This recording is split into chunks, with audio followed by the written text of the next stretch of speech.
We're joined by Dr. Mohamed Osman, who is an international relations specialist. Welcome back to Q News, Doctor. Thank you for being here with us. Now, reports indicate that Syria's new government has appointed a foreign minister as they seek to build international relations. What does this appointment signify for Syria's diplomatic future? Thank you, Mark. Always good to be with you. So today, finally, the new Syrian government has appointed a new foreign minister. And of course, this has been a long-awaited decision by the new Syrian government, because in the absence of a minister of foreign affairs, they did not have a permanent spokesperson that can engage in coordinated and systemic dialogue with the national community, and also advocate for Syria's foreign policy agenda. The pick was Mr. al-Shibani, and he is, not to my surprise, he is a leading member of HTS, Hayat Tahrir al-Sham, the current entity that is dominating the government in Syria. And he went by several acronyms before, not his real name, like al-Attar and other things. However, we now learn his actual name, which is al-Shibani. And the new foreign minister, I think, will focus on garnering support and recognition for the new Syrian government internationally. And I think they are achieving that even before his appointment. And also, I think Syria is in dire need for someone to speak up against Israel's expansionism in southern Syria and beyond the Golan Heights and in the buffer zone. And I think the existence of a foreign minister in his office will help facilitate that. And I believe that they will try to engage in diplomatic campaigning in order to garner support against what Israel has been doing. I don't think they will achieve any success, and I do not think it is a priority, but it is something that they have to do, at least to save face at this moment. It certainly does seem that progress has been made even before the appointment when it comes to Syria and the international community. Western countries, including France, have begun re-establishing diplomatic contacts with Syria's new leadership. And now, how might this renewed engagement impact Syria's reintegration into the international community? And what does it mean? You mentioned Israel there and the Golan Heights. What does it mean for that situation? Will the international community take more of a hard line? It seems that, to answer your question from the beginning, it seems that it's a continuing trend. What has been going on, the approachment by Western countries of the new government in Syria, and their conditional, it seems, recognition of their legitimacy. France, before that Germany, and even the United States, a delegation led by a senior official from the State Department went and visited Damascus yesterday and met with Ahmad al-Shara, the de facto head of state of Syria. And it seems that the meeting was positive, and the proof of that is the U.S. decision to remove the $10 million bounty on Mr. al-Shara's head, which is an indication that things are moving in the right direction in the normalization of relations between Syria and its new governing force and the United States, and of course, along with the collective West. However, in terms of mobilizing Western support against Israel's behavior, I do not think that they will manage to do that. The United States openly endorses what Israel has been doing in Syria and has been out there justifying and finding justifications, vague and silly as they are, for Israel's aggression against Syria.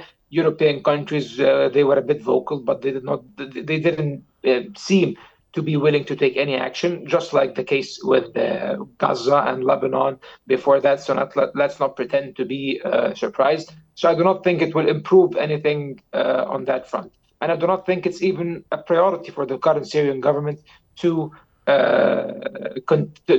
hold Israel in check, or to halt their expansion within their territories at the moment, because I think they have much more pressing issues that they need to tackle from their view, of course, that might be existential to their continuation as a governing force.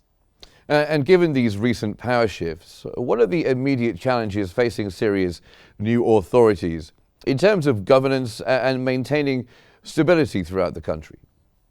Of course, the devastated infrastructure is one challenge, and they will need humongous economic support in order to start rebuilding the country and rehabilitating the infrastructure so that it can provide the basic services to the people.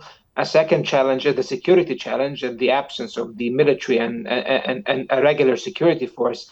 And now it's up to the rebel militias or whatever you call them, the armed factions, to keep law and order, and they're not doing their job properly, of course, as we can expect. There are scenes of chaos and violence in some parts of the country, and they might even grow in the next few weeks after the euphoria of revolution, of so-called revolution, wears out. So now the challenge of security is very pressing, and I think that might be why Mr. Al-Shara was calling for all the disarmament of all the armed factions and their integration into a unified force under the umbrella of the Syrian army, which does not exist until now. It collapsed after the fall of Assad, and it has not been reconstituted yet.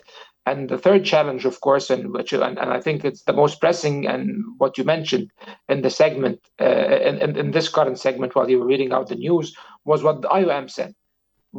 So far, about 150,000 to 200,000 refugees have returned to Syria, and the country is struggling to receive them back because of the devastated infrastructure. It doesn't seem that the return of the refugees will be appropriate at the moment, at least en masse. About 7 million Syrians have been displaced abroad as refugees. So you can imagine them coming back en masse or in the millions. This will overwhelm the capacities, the already overwhelmed capacities of the Syrian government. So I think that this needs to be coordinated, and I think Syria urgently needs economic support from the United Nations and from the international actors and from the Western powers, of course, immediately, so that they can deal with these very pressing issues. Because if they don't, and if the humanitarian situation continues to deteriorate in Syria, then the chances of descending back into chaos and open conflict become higher.